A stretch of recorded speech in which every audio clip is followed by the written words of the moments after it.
श्रोते हो, मागच्या भागात आपण पाहिलं की अच्युत पूर्णपणे बदलला होता. डॉक्टर, वंश, शंकरराव कोणाकडूनच तिला उत्तर मिळत नव्हतं. नलिनी एकटीच झुंजत होती आणि अशातच नलिनीच्या आयुष्यात एक अनोळखी व्यक्ती येणार होता. त्या व्यक्तीमुळे नलिनीच्या आयुष्यात काही वेगळाच थरार येणार होता. आता ही व्यक्ती नेमकी कोण आहे आणि ती नलिनीला असं काय सांगणार आहे की ज्याच्यामुळे नलिनीच्या आयुष्याला एक वेगळीच कलाटणी भेटणार होती, हे सगळं जाणून घेऊयात आजच्या भागामध्ये. चला तर मग वेळ न घालवता सुरुवात करूयात. संध्याकाळी ती, अच्युत आणि शंकरराव हॉस्पिटलमध्ये जायला निघाले. अच्युतचे कपडे बदलणे, त्याला घराबाहेर काढणे हे एक दिव्यच ठरले. 1 वर्षाच्या मुलापेक्षाही त्याची समज कमी होती. नलिनीला आपल्या आवाजात आवश्यक ती करारी धार आणता येत नव्हती. परक्यांच्या नजरांचा दबाव सतत मनावर होता. संकोचाखाली ती दडपून गेल्यासारखी होत होती. अच्युत आणि आपण पती पत्नी आहोत. त्याच्या भल्यासाठी जे जे आवश्यक आहे ते केलेच पाहिजे. इतरांचा विचार करता कामा नये. हे सर्व तिला समजत होते, पण वर्तन मात्र घडत नव्हते.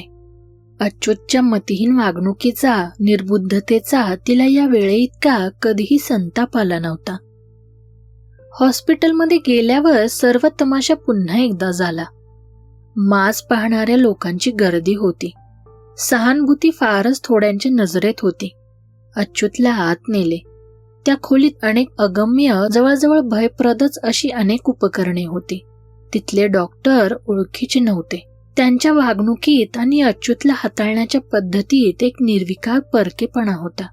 तिथे न बसून नलिनी बाहेरच्या कॉरिडॉरमध्ये येऊन एका बाकावर बसली. तिच्या वरूनच डॉक्टर, नर्सेस आणि रोगी यांची वर्दळ होती. आणि हळूहळू तिच्या लक्षात आले की इथे येणारे किंवा आणले जाणारे पेशंट नेहमीसारखे नाहीत. त्यांच्यातले काही हातवारे करीत स्वतःशी बरळत होते. काहींचे तारवटलेले डोळे आसपासच्या सर्वांवरून फिरत होते. काहींना तर स्ट्रेचरला बांधूनच आणावे लागत होते.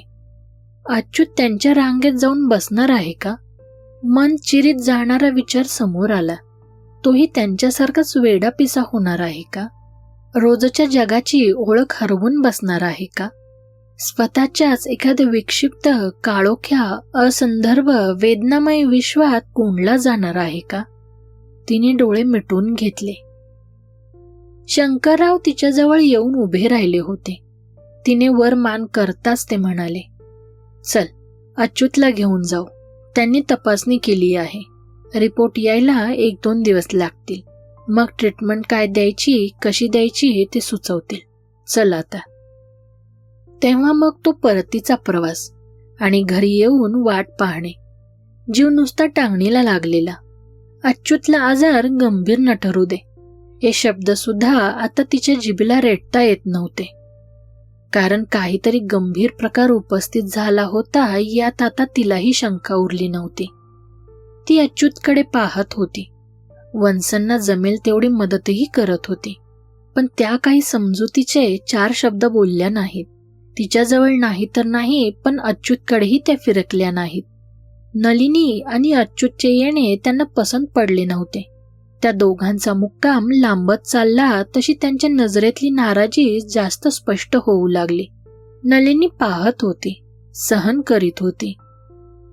रिपोर्ट 4 दिवसांनी आला. त्यांनी आजाराचे निदान काय केले होते हे तिला समजले नाही. विजेचे शॉक देण्याची ट्रीटमेंट सुचवली होती. आठवड्यातून 2 वेळा. 10 शॉक झाल्यावर पुन्हा एकदा त्याची तपासणी होणार होती. पण खरा प्रश्न होता अच्युतला तिथे नेण्याचा. शंकररावांचे ऑफिस होते. त्यांना वेळ नव्हता. नलिनीला मुंबईची माहिती नव्हती. असती तरी लोकल आणि बसमधून अच्युतला नेणं केवळ अशक्य होतं. उपाय एकच राहिला, टॅक्सी. आणि तीही परतीची ठरवायला हवी. कारण हॉस्पिटलपाशी तरी नलिनी एकटी जाऊन टॅक्सी कोठून आणणार? जीव ओझ्याखाली चुरमडत असतानाही तिला ते करावेच लागले. टॅक्सीच्या मीटरवरचे रुपयांचे आकडे सरकताना पाहून तिची नुसती तळमळ चालली होती. प्रत्येक खेपेस इतका खर्च, अशा 10 खेपा, मग पुन्हा तपासणी. हे गणित तिच्या आवाक्यातले होते. हा खर्च आता शंकरराव करीत होते, पण हे कोठेपर्यंत चालणार? त्या संध्याकाळीच ती भीत त्यांच्या खोलीत गेली होती. ती आत जाताच वंसे एकदम गप्प बसल्या होत्या. ये ना ग, ये बस, शंकरराव म्हणाले होते. नलिनी अवघडल्यासारखीच खुर्चीच्या कडेवर बसली होती. मनाशी ठरवून आणलेले बोलून टाकायची तिला घाई झाली होती. ती खाली पाहतच म्हणाली, आज जवळजवळ 12 रुपयांचं बिल झाले आणि हॉस्पिटलचीही काहीतरी फी असेलच ना? बर, मग काय? शंकरराव साध्या आवाजात म्हणाले. आणखीन 10 खेपा आहेत, त्यांच्या तपासण्या आहेतच. मी हे आणलं होतं. तिने आपली मूठ उघडून पुढे केली. मुठीत घामेजलेली 2 पदरी सोन्याची साखळी होती. अगं, शंकरराव एकदम उठून तिच्याजवळ आले होते. तुम्हाला तरी किती खर्चात टाकायचं आणि एवढा आपुलकीने करतो तरी कोण? नलिनीचा आवाज अस्पष्ट झाला होता. ही पैशाचा हिशोब करण्याची वेळ आहे का? ते उसन्या करड्या आवाजात म्हणाले. दे ठेवून ते आत. अच्युत भरा झाला की मग पाठवील सगळं बिल, त्यात माझाही खर्च घालीन. खरंच हे तुमच्यापाशी राहू दे. नलिनी अजून वर पाहत नव्हती. आता उपयोग नाही करायचा तर मग केव्हा? असा आवाज करून शंकरराव पत्नीकडे वळले. ए, तू सांग बरं तिला, नाहीतर तूच तिच्या गळ्यात घालते. पहिल्या 2 खेपात अच्युतमध्ये काहीच फरक पडला नाही. प्रेमाने आणि भीतीने नलिनीची नजर तीक्ष्ण झाली होती. त्याच्यातला एवढासाही फरक तिच्या नजरेतून सुटला नसता, पण फरक नव्हताच. ज्या कोणत्या कवचात त्याची अस्मिता बंदिस्त झाली होती ते अजूनही अभंग होते. बाह्य जगाचे रंग, नाद, गंध, स्पर्श या सर्वांपासून त्याची जाणीव अजूनही पूर्णपणे अलिप्त होती. बदल झाला तो श्वास रुकवणाऱ्या जलद गतीने झाला. त्याला 3ऱ्या खेपेस शॉक देऊन तिने घरी आणला होता. नेहमीसारखीच याही खेपेस तिची दमछाक आणि तारांबळ झाली होती. दरवेळी तिचा त्याच्यावरचा राग वाढत चालला होता. 2 घोट पाणी पिऊन ती त्याच्या कॉटशेजारी येऊन बसली होती. त्याच्या अनासक्त निर्विकार चेहऱ्यावर तिची नजर खेळली होती. हा दैव दुर्विलास अजून कोठवर चालणार असा दुःखद विचार मनात भिरभिरत होता. त्याची निर्लेप नजर मात्र छतावर खेळली होती. वारा पडला की शांत काचेसारख्या झालेल्या सरोवरासारखी. आणि एका क्षणात ती नजर बदलली. दिव्यातल्या विझून गेलेल्या ज्योती एकदम शिलगाव्यात तसे डोळे एकदम जाणते झाले. डोळ्यांवरची आजवरची अलिप्तपणाची झापड गळून पडली होती यात शंका नव्हती. पण आता त्या डोळ्यांतून जे काही बाहेर डोकवत होते तर नलिनीच्या परिचयाचे नव्हते. उलट तिला जराशी धास्तीच वाटली, कारण त्या डोळ्यात पेटलेली ज्योत स्वच्छ सुंदर अशी नव्हती, धुसर होती, लालसर काळवंडलेली होती. क्षणभर तिला जाणीव झाली की अच्युत ज्या एका नव्या जगात स्वतःला हरवून बसला होता त्या नव्या जगाचीच ही एक झलक होती. जणू त्या दारावरचा पडदा किंचित हलला होता आणि एक थरारक अनुभवाचा तिला ओझरता स्पर्श झाला होता. त्या एका स्पर्शाने तिला धक्का बसला होता आणि ती निश्चल झाली होती. हे अनावरण भयानक होते, कल्पनेतही आणता येण्यासारखे नव्हते. जणू काही आजवर जगाच्या सीमेरेषेवर अच्युत उभा होता आणि आता एका लहानग्या धक्क्याने तो सीमेपार लोटला गेला होता. हे त्यांनी दिलेले विजेचे शॉक. तिला माहीत होते की त्यांच्या तुलनेत ती अडाणी होती आणि कोणालाही ती पटवून देऊ शकली नसती, स्पष्टही करून सांगू शकली नसती. पण तिची मनोमन खात्री होती, ही ट्रीटमेंट बरोबर नाही, पण हे सांगायचे धैर्य तर तिच्यात नव्हतेच. हॉस्पिटलला दिलेली प्रत्येक भेट ही नरक यात्रेसारखी वाटत होती. मनाचा शरमेने चुराडा होत होता, शरीराची संतापाने लाही होत होती. अच्युतमध्ये सुधारणा होण्याऐवजी एक चमत्कारिक बदल मात्र होत होता. नजरेवरची ती धुरकट छाया कायमची स्थिर झाली होती. खरा अच्युत त्याखाली गडप झाला होता. तिला आता त्याची भीती वाटायला लागली होती, कारण आता त्याची तटस्थता संपली होती आणि तो एक वेगळा जरासा भयानक पवित्रा घेत होता. वन्सनचे वागणे दिवसागणिक असह्य होऊ लागले होते. अच्युत नलिनीचा मुक्काम आणि त्यांच्यासाठी होणारा खर्च याबद्दलची त्यांची नाराजी आता त्यांच्या डोळ्यांतही स्पष्ट दिसायला लागली होती. त्या नलिनीशी एक शब्द बोलेनाशा झाल्या होत्या. त्यांचे हे वैर तिला टोचायला लागले होते. ही दुहेरी कोंडी असह्य होऊन एकदा तिने शंकररावांपाशी आपले मन मोकळे केले. वाघ का वाघोबा ही वेळ केव्हाच मागे गेली होती. स्पष्ट बोलायची वेळ आली होती. वन्सनना आमचं राहणं पसंत नाही आणि यांच्यातही काही सुधारणा नाही. हे किती दिवस चालणार असं? डोळे पुसता पुसता ती बोलत होती. त्यापेक्षा मला आमच्या घरी पोचवा. काय व्हायचे असेल ते घरी तरी होऊ दे. बाहेर तरी तमाशा नको. शंकररावनी 2-3दा तिला सांगण्याचा प्रयत्न केला, पण त्यांच्याही शब्दात जोर नव्हता. त्यांचा चांगुलपणा त्यांच्यापुरता मर्यादित होता. वन्सनवर काही एका मर्यादेपर्यंतच ते अधिकार गाजवू शकत होते. नलिनीला त्यांचा राग आला नाही. त्यांनी केलेले उपकारच इतके होते की त्यांच्या भाराखाली ती दडपून गेली होती. अच्युतला कसाबसा गाडीत चढवल्यावर ती जेव्हा शंकररावांचे निरोप घ्यायला मागे वळाली, वन्स लांब उभ्या होत्या. तेव्हा त्यांनी एक पाकिट तिच्या हातात दिले. डॉक्टरांचे रिपोर्ट आहेत त्यात, ते म्हणाले होते. गाडी सुरू झाल्यावर तिने पाकिट फोडले होते तेव्हा तिला दिसले होते की त्यात डॉक्टरांचे रिपोर्ट होतेच, शिवाय 10-10च्या 30 नोटाही होत्या. ॲस्पिरिनने डोक्यातल्या वेदना खूपच कमी झाल्या होत्या. वारा येत होता, तो गरम होता, पण घामेजलेल्या शरीराला ओलावा देत होता. बाहेरच्या खोलीतून काही आवाज येत नव्हता. अच्युत तसाच कॉटवर पडलेला असेल. क्षणभर ती त्याला विसरू शकत होती आणि जरा शांत विचार करू शकत होती. शांत विचार आवश्यक होता, पण तेव्हा तिच्या मनाला आवश्यक तेवढा तोल आणि प्रगल्भता आली नव्हती. गेल्या 3 आठवड्यात आपल्यात एक खूपच मोठे स्थित्यंतर झाले आहे याची तिला आता जाणीव झाली. या 3 आठवड्यात ती खूप नवे शिकली होती. शेवटच्या मोजणीत ती आणि अच्युत यांना एकमेकांखेरीज इतर कोणीही नव्हते. पती पत्नी हे नाते तिच्या बोळसट समजुतीपेक्षा फारच व्यापक, सर्वसमावेशक होते.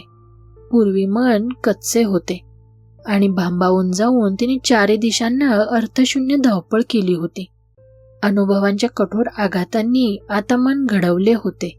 एका निर्धाराच्या साच्यात त्याने नवा आकार घेतला होता. आपल्याला काय करायला हवे हे तिने ओळखले होते.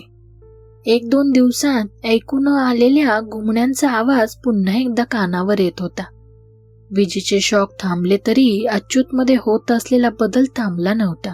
जणू सीमारेषा पलीकडे एक उतार होता आणि त्या उतारावरून तो घसरत चालला होता. वेग हळूहळू वाढत वाढत तो खालीच चालला होता.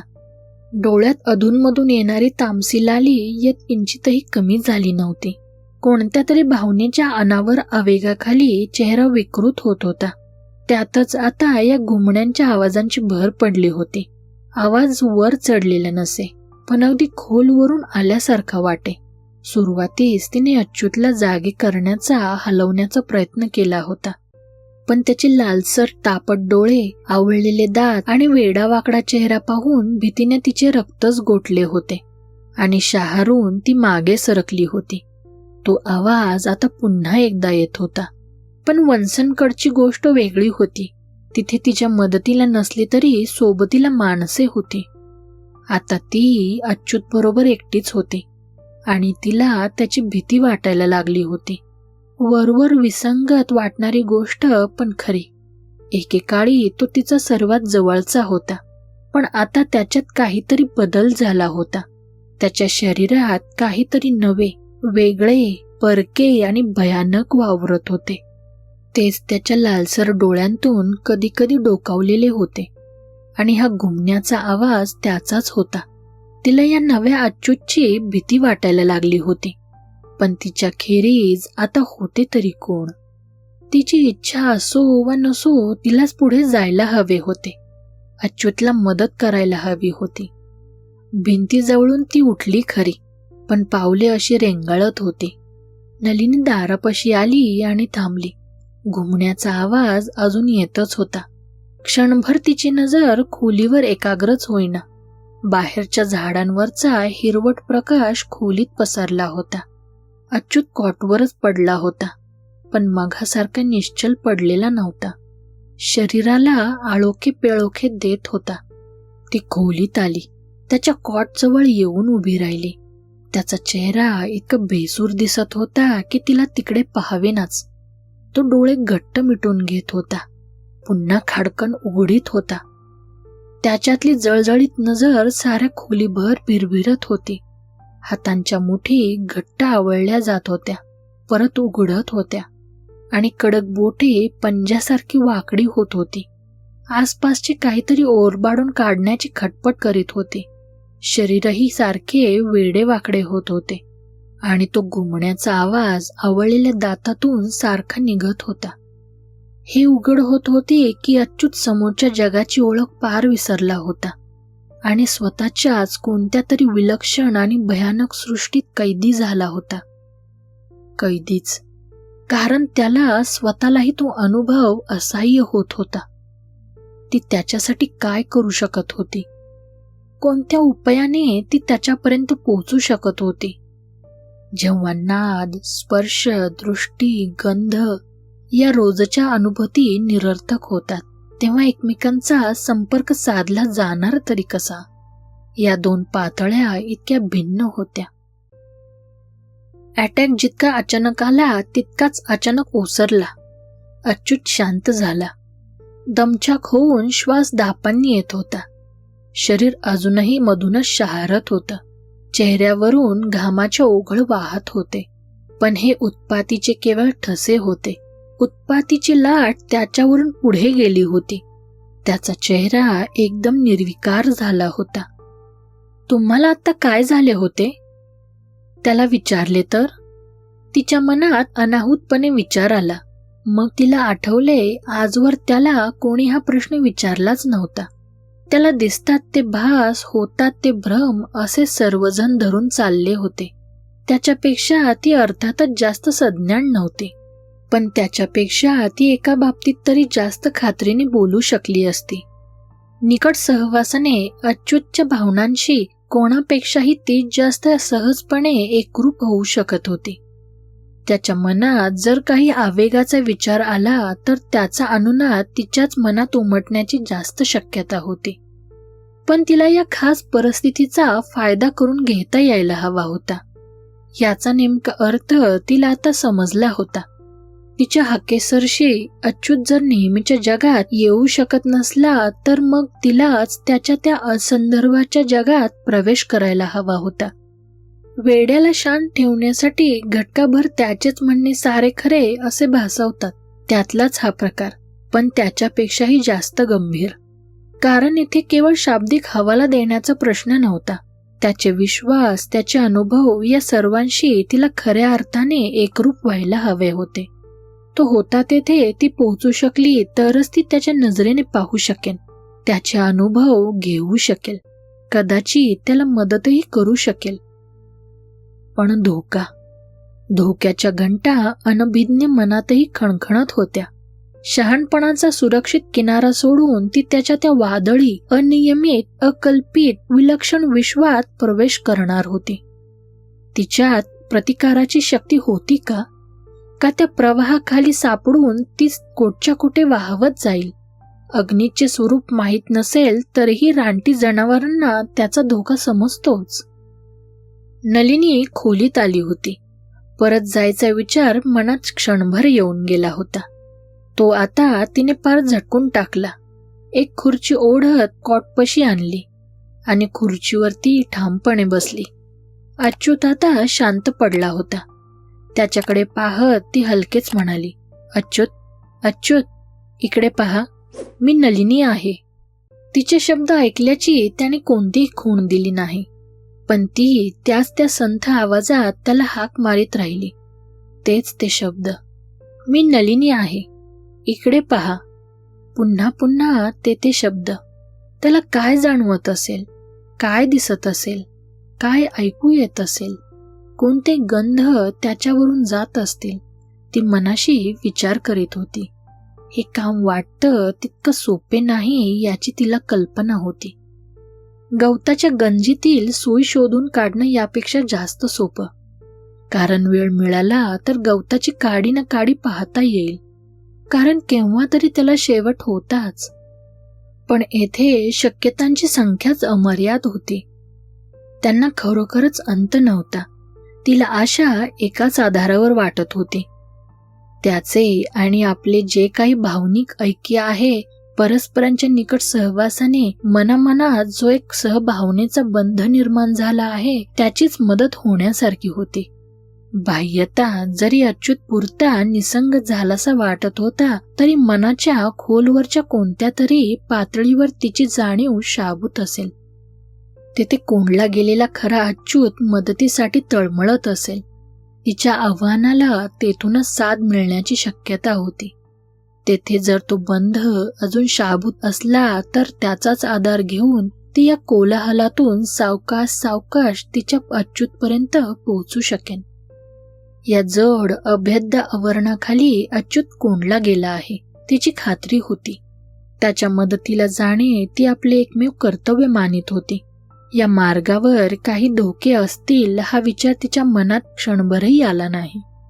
सर्वत्र ती मदतीसाठी गेली होती आणि निराश होऊन परतली होती.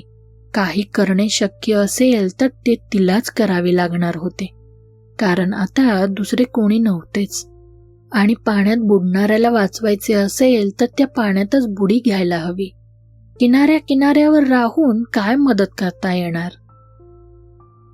अच्युत, इकडे पहा ना, मी नलिनी आहे, ती त्या संथ आवाजात म्हणत होती. पुनरावृत्ती हे एक महाप्रभावी शस्त्र आहे. त्याच्या आघाताखाली मी म्हणणाऱ्यांचा दम खचतो, विरोध विरघळतो, पापुद्रे सरकायला लागतात, आतला गाभा उघडा पडतो. अच्युत, इकडे पहा ना, मी नलिनी आहे. अच्युत, त्याच्यात काही बदल होत होता का? ढिलेपणाने कॉटवर पडलेले हात जरासे हलत होते का? पंजाची बोटे उघडझाप करीत होती का? त्याचा श्वास जरा जोराने यायला लागला होता का? मान स्वतःशीच हलायला लागली होती का? आधी शंका होती, पण मग शंका राहिली नाही. त्या सर्व हालचाली प्रत्यक्षात दिसत होत्या. मान हलता हलता डोळेही सताड उघडले आणि मानेबरोबरच ती नजरही खोलीच्या छतावरून फिरू लागली. नजरेचा आवाका वाढला आणि ती नजर आता नलिनीच्या चेहऱ्यावरून फिरायला लागली. दरवेळी ती नजर शरीरावरून जाताना नलिनीला शरीरावरून एखादा गरम हवेचा झोत गेल्यासारखे वाटत होते. तिच्या आवर्तीत आव्हानांचाच परिणाम.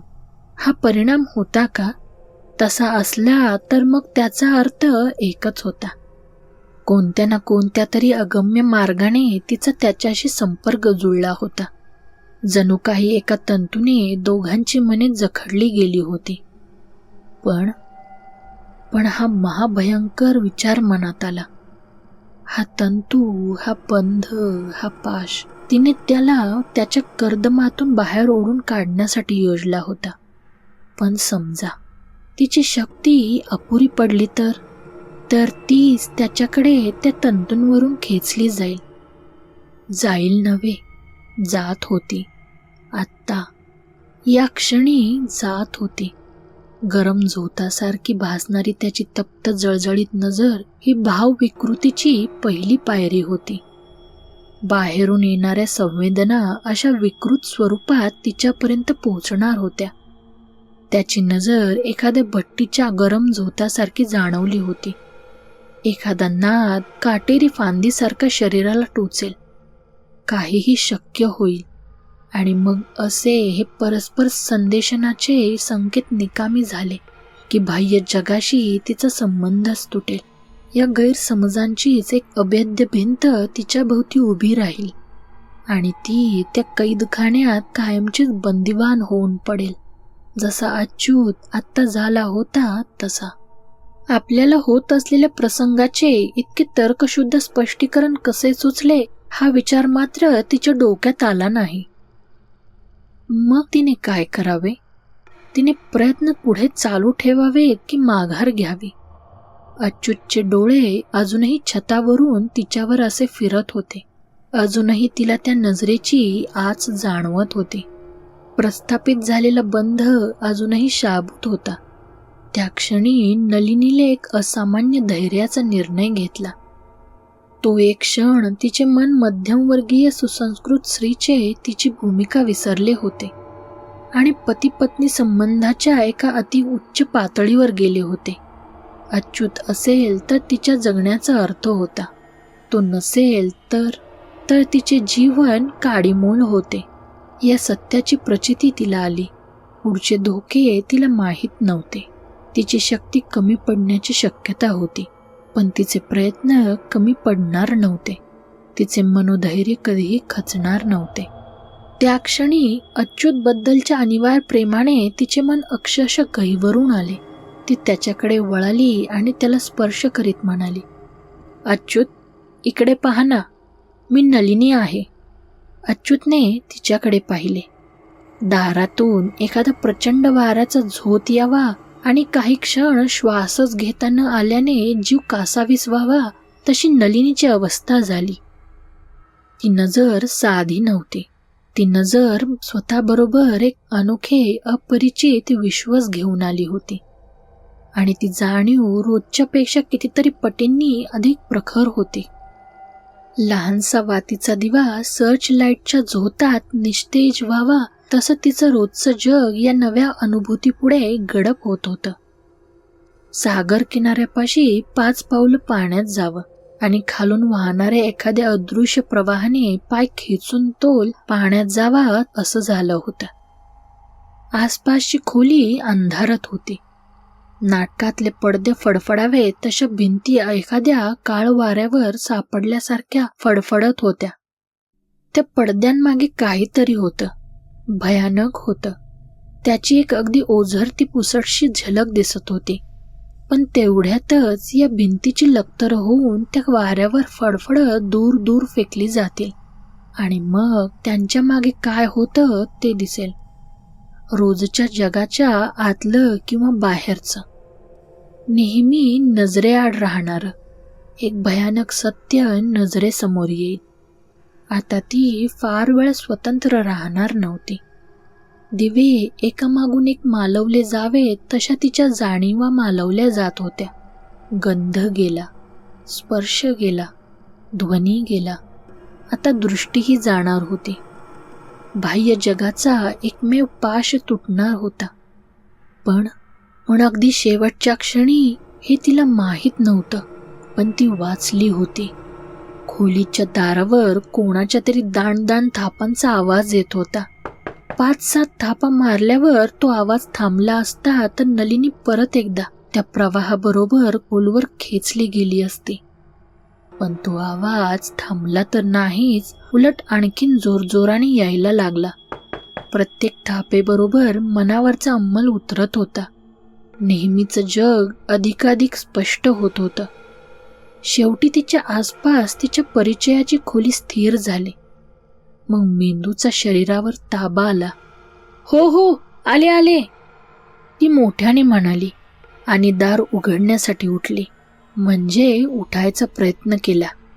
हातापायात त्राण नव्हतं. खोली तिच्या भोवती गरगर फिरत होती. तिने डोळे घट्ट मिटून घेतले. कॉटचा पाईप हातांनी घट्ट धरला. मग नजरेवरची ती भोवळ गेली. भिंतीचा आधार घेत ती दारापाशी गेली. तिने दार उघडलं. दाराबाहेर 30च्या वयाचा एक अनोळखी तरुण होता. तो जरासा अधीरतेने आणि चिंताग्रस्त चेहऱ्याने दाराकडे पाहत होता. अच्युत आहे का घरात? त्यांना बरं नाही आहे, झोपून राहिलेतात. तुम्ही त्यांच्या मिसेस का? वहिनी, जरा आत येऊ का? तुम्हाला काही सांगायचे आहे. नलिनीचा त्यांच्याबद्दलचा चांगला ग्रह झाला. या ना, या, आत या. मागे सरत ती म्हणाली. तो आत आला. मी गोपाळ उपाध्ये. अच्युत आणि मी एकाच ऑफिसात काम करतो. मी रजेवर होतो. परत रुजू झाल्यावर समजलं अच्युतला बरं नाही. तुम्ही येऊन गेलात, त्याचे मेहुणे येऊन गेले. आता कसं आहे? मी भेटू का त्याला? त्यांची प्रकृती अजिबात चांगली नाही. नलिनी खुर्चीवर बसत म्हणाली. ते तुम्हाला ओळखायचे नाहीत. ते कोणालाच ओळखत नाहीत, मला सुद्धा नाही. एकाएकी तिचा घसा दाटून आला, डोळ्यांना पाणी आलं. गोपाळच्या 4 साध्या सहानुभूतींच्या शब्दांनी मनाचे बांध फोडले होते. गोपाळ जागच्या जागी चुळबुळ करीत होता. तो संपूर्ण परका होता. केवळ शब्दांच्या सांत्वना पलीकडे तो काय करणार? वहिनी, मला पाहू तरी दे त्याला, कदाचित तो मला ओळखेल. नलिनीने काही न बोलता आपल्या खोलीकडे बोट केलं. गोपाळ दारातून आत गेला, पण तो 2 पावलांवरच थबकला. पुढे जायची त्याची हिंमतच झाली नाही. तसा पाठमुरास तो मागे सरत खोली बाहेर आला. नलिनी समोरच्या घडीच्या खुर्चीवर बसला. हे केव्हा झालं वहिनी? नोव्हेंबर 24. ती तारीख मेंदूवर जळत्या लेखणीने कोरली होती. जरा खुलासेवर सांगता का प्लीज? सांगण्यासारखं काही नाहीच. त्या दिवशी ऑफिसमधून ते आले ते असेच आले. खाटेवर पडून राहिले. सुरुवातीला जरा तरी समज होती. 10 वेळा सांगितलं म्हणजे कळायचं, पण तेही कमी कमी होतं. आता तर पारच संपलं आहे. इलाज तरी काय केले? इथल्या साध्या डॉक्टरला दाखवलं. ते म्हणत होते की शरीरात काही बिघाड नाही. मग वनसंचांकडे मुंबईत नेलं. मेंटल हॉस्पिटलमध्ये मोठ्या डॉक्टरांनी तपासला. विजेचे शॉक द्यायची ट्रीटमेंट सुरू केली. मला बिचारीला त्यातलं काय समजलं नाही, पण वाटलं होतं यांना शॉकने बरं वाटण्याऐवजी त्यांच्यात बिघाडत होत आहे. आणि खरं सांगू का, ही महागडी ट्रीटमेंट कशी परवडणार आम्हाला? आजच दुपारी परत आलो मुंबईहून. आयुष्याचा जो उत्पाती विध्वंस झाला होता त्याचं वर्णन किती थोड्या शब्दांनी होत होतं.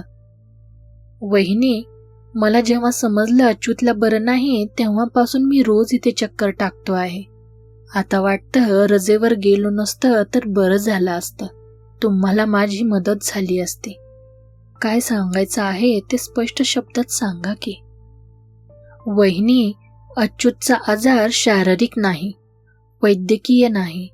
त्याला कोणत्याही औषधाने व शॉकने गुण यायचा नाही. नलिनीला गोपाळच्या शब्दांचा अर्थच समजेना. खरोखरच समजेना. शारीरिक आजार नाही म्हणजे मानसिक आजार, म्हणजे वेड्याचा एखादा प्रकार. पण त्यावरच इतके दिवस आणि इतके खर्चिक उपाय होत होते ना. गोपाळ म्हणत होता तरी काय? गेले 2 आठवडे तिने जीवाचं जे रान केलं होतं ते काय व्यर्थच होतं का? वहिनी, अच्युतला ज्याला आपण नेहमी आजार समजतो तसं काही झालंच नाही.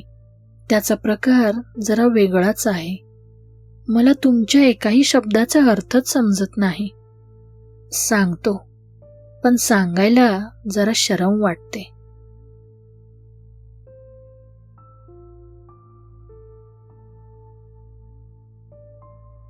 तर मित्रांनो, हा होता आपला काळी जोगीन या कादंबरीचा भाग 2. तुम्हाला माझे अभिवाचन कसे वाटले हे मला कमेंट सेक्शनमध्ये नक्की सांगा. या कादंबरीचे भाग दर आठवड्याला मंगळवार आणि शुक्रवार रात्री 8 वाजता आपल्या चॅनलवर येणार आहेत. त्यासाठी ते चुकवायचे नसेल तर आत्ताच आपल्या चॅनलला सबस्क्राईब करा. या कथेचा 3रा भाग मंगळवारी रात्री 8 वाजता आपल्या चॅनलवर येईल.